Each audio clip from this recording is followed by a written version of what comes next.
अस्सलामु अलैकुम दोस्तों, कैसे हो? उम्मीद करते हैं कि आप खैरियत से होंगे और अल्लाह ताला ऐसे ही आपको हंसता हुआ रखे। दोस्तों, आज का जो वाक़या है इसमें आपको कुछ सीखने को मिलेगा और इस वाक़ये को आपको ज़रूर सुनना चाहिए। तो दोस्तों, बढ़ते हैं आज के वाक़ये की ओर।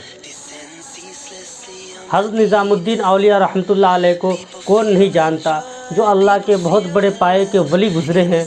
तो दोस्तों, वो हमेशा एक जुमला फरमाते थे, हमसे तो अच्छा वो धोबी का बेटा था, हमसे तो वो भी ना हो सका। फिर वो बेहोश हो जाते। फिर कुछ दिनों के बाद वो इसी जुमले को दोहराते कि हमसे तो अच्छा वो धोबी का बेटा था, हमसे तो वो भी ना हो सका। फिर कुछ दिनों के बाद उनके मुरीदीन उनसे पूछते हैं कि हज़रत, आप इस जुमले को याद करके क्यों आप बेहोश हो जाते हैं और ज़ारो कतार रोने लगते हैं? तो हज़रत फरमाते हैं कि एक धोबी था जिनके पास महल से कपड़ा आता था। फिर वो धोबी उस कपड़े को धुल कर प्रेस कर कर उस महल के अंदर पहुंचा देता। यहाँ तक कि उसका सिलसिला ये चलता रहा। उसके पास एक बेटा था। जब वो बेटा जवान हुआ, बालिग हुआ, तो अपने माँ बाप का हाथ बटाने लगा। फिर जब कपड़े महल से आता, फिर वो लड़के और माँ बेटा मिलकर उस कपड़े को साफ़ करता और अच्छे तरीके से घड़ी लगाकर उस कपड़े को महल के अंदर पहुंचा देता। यहाँ तक कि ये सिलसिला चलता रहा। फिर कुछ दिनों के बाद उस लड़के को उस शहज़ादी से मोहब्बत हो जाती है। तो फिर वो लड़का ये काम करता है कि उस शहज़ादी के कपड़े को निकालता है। फिर उसको अच्छी तरीके से साबुन लगा के, अच्छी तरीके से झुर्रियाँ निकाल के, उसको साफ़ करके, अच्छी तरीके से प्रेस करके, उसको तह करके, घड़ी करके उस कपड़े को शहज़ादी के पास पहुंचा देता था। और ये सिलसिला उसका चलता रहा। यहाँ तक कि भनक उनके माँ को लगी। तो उनके माँ ने उसके बाप को बताया कि ये लड़का इस तरह काम करता है, ऐसा ना हो कि बस वो बादशाह हमारे ख़ानदान को मरवा दे। फिर वो उसका बाप उस लड़के को कपड़े धुलने से मना कर देता है कि वो लड़का डिप्रेशन में चला जाता है, क्योंकि वो लड़का उस शहज़ादी के कपड़े धुल के अच्छी तरीके से घड़ी करके साफ़ करके उसे अच्छा लगता था और इस तरह वो अपनी मोहब्बत का बुखार उतार लेता था। जब वो उनके माँ बाप उनको मना कर देता है उनकी खिदमत से, तो फिर वो बीमार पड़ जाता है, यहाँ तक कि उनका इंतकाल हो जाता है।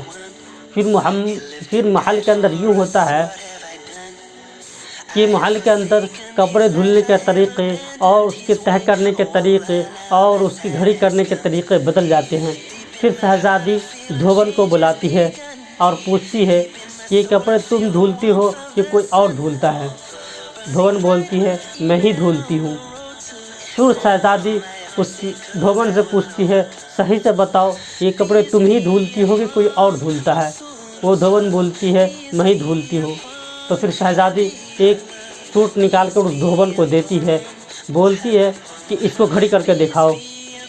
फिर वो धोबन कहाँ उस तरह घड़ी कर कर दिखाए जिस तरह उसका लड़का करता था, जिस तरह वो सफाई करके घड़ी लगाता था और जिस तरह प्रेस करता था, वो चीज़ उनको माँ को कहाँ आता था। फिर शहज़ादी गुस्से में बोलती है, सही से बताओ वरना तुमको सज़ा मिलेगी।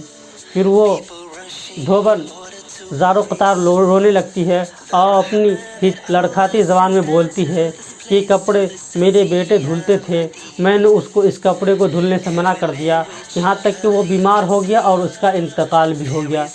फिर वो शहज़ादी सोचने लगती है कि ऐसा भी हो सकता है, कोई शख्स मुझे बगैर देखे इतना मोहब्बत कर सकता है, यहाँ तक कि वो अपनी जान भी दे सकता है। फिर वो शहज़ादी उठती है और बग्घी को तैयार करती है, उसके अंदर एक फूल का टोकरी रखती है और अपने महबूब के कब्र के पास चली जाती है और अपने महबूब के कब्र के ऊपर फूल चढ़ा देती है। और ये शहज़ादी का हर साल का मामूल होता है कि वो अपने बग़ैर देखे मोहब्बत करने वाले आशिक के पास, कब्र के पास जाती और सारे फूल को चढ़ाती।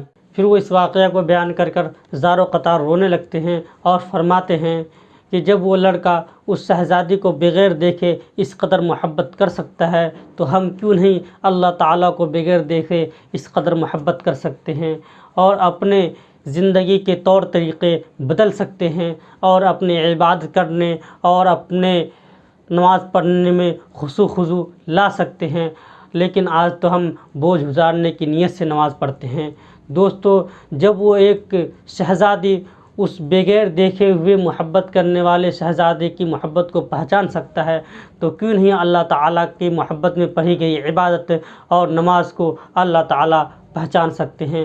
تو دوستو، اللہ تعالیٰ ہم سب کو اللہ تعالیٰ سے محبت اور اپنے حضور صلی اللہ علیہ وسلم سے محبت کرنے کی توفیق عطا فرمائے، آمین۔ آپ ہمارے لیے دعا کریں اور ساتھ تمام امت مسلمہ کے لیے دعا کریں اور تمام انسانیت کے لیے دعا کریں۔ السلام علیکم ورحمۃ اللہ وبرکاتہ۔